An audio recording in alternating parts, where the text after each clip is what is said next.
নজর রাখবো পরবর্তী সংবাদে। সম্প্রতি লেফুঙ্গা এবার দুষ্কৃতীদের বারবারান্ত অত্যন্ত লক্ষ্য করা যাচ্ছে এবং এরই মধ্যে আরো যেটা খবর যে লেফুঙ্গা আরডি ব্লকের অধীনেই একটি ব্রিজের টানা জয়েস এবং রড খুলে নিয়েছে দুষ্কৃতীরা। ঘটনা গতকাল রাতে এবং লেফুঙ্গা থেকে গামছা কোবরা বরকাঠাল যাওয়ার রাস্তার মধ্যে এই ব্রিজটির অবস্থান। স্থানীয় এলাকাবাসী সুব্রত দেববর্মা জানান, গতকাল রাতে এই ব্রিজের টানা জয়েস এবং টানা রড অনেকগুলি খুলে নিয়েছে দুষ্কৃতীরা, যার ফলে ব্রিজটি এখন দুর্বল হয়ে পড়েছে। যে কোনো সময় যদি কোনো গাড়ি পারাপার করতে যায় এই বৃষ্টির উপর দিয়ে, তাহলে বৃষ্টি ভেঙে যাওয়ার সম্ভাবনা রয়েছে। ফলে গ্রামবাসীরা এখন গাছের ঢাল ফেলে দিয়ে বৃষ্টিতে যানবাহন যাতে না উঠতে পারে সেই জন্য প্রতিবন্ধকতার সৃষ্টি করে রেখেছেন। গোটা বিষয়কে কেন্দ্র করে কি বলছেন তারা, শুনবো। হয়ে গেছে। কি চুরি করে নিচ্ছে? মানে এটা তো ওই রড গুলি। হ্যাঁ রড কবে কবে নিছে? কালকে কালকে রাত্রে। এখন গাড়িগুলিটা আসা যাওয়া করতে পারেনি? না না না, এখন কেন আসা যাওয়া হবে? এটা তো রিস্ক আছে না। বেতলে মানে রিস্ক তো বেশি। এখানে তো ব্লক আছে, স্কুল স্কুলগুলো আছে, ব্লক আছে, হাসপাতাল আছে।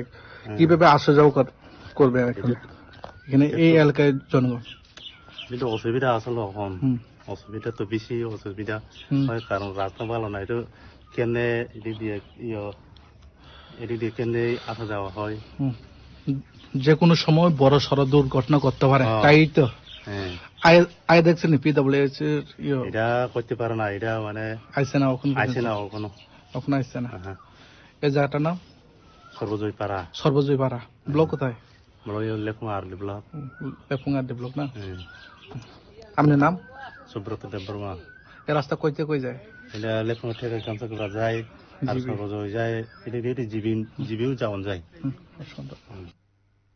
আপনারা শুনলেন সংশ্লিষ্ট গ্রামবাসীদের বক্তব্য। তবে এক্ষেত্রে দুষ্কৃতীরা গতকাল রাতেই ব্রিজের জয়েস চুরি করে নিয়ে গেছে এমনটাই অভিযোগ তুলেছেন এলাকাবাসীরা। কিন্তু এই বৃষ্টি দিয়ে লেফুঙ্গার আরটি ব্লক এবং লেফুঙ্গা হাসপাতাল পাহাড়ি এলাকার জনসাধারণের যেতে হয়। কিন্তু বর্তমানে বৃষ্টি বিপদসংকুল থাকার কারণে জনসাধারণ ভীষণভাবে অসুবিধার সম্মুখীন হতে হচ্ছে।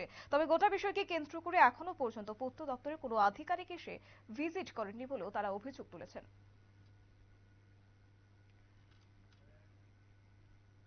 নিয়ে নিচ্ছে ছোট একটি বিজ্ঞাপন বিরতি, সঙ্গে থাকুন।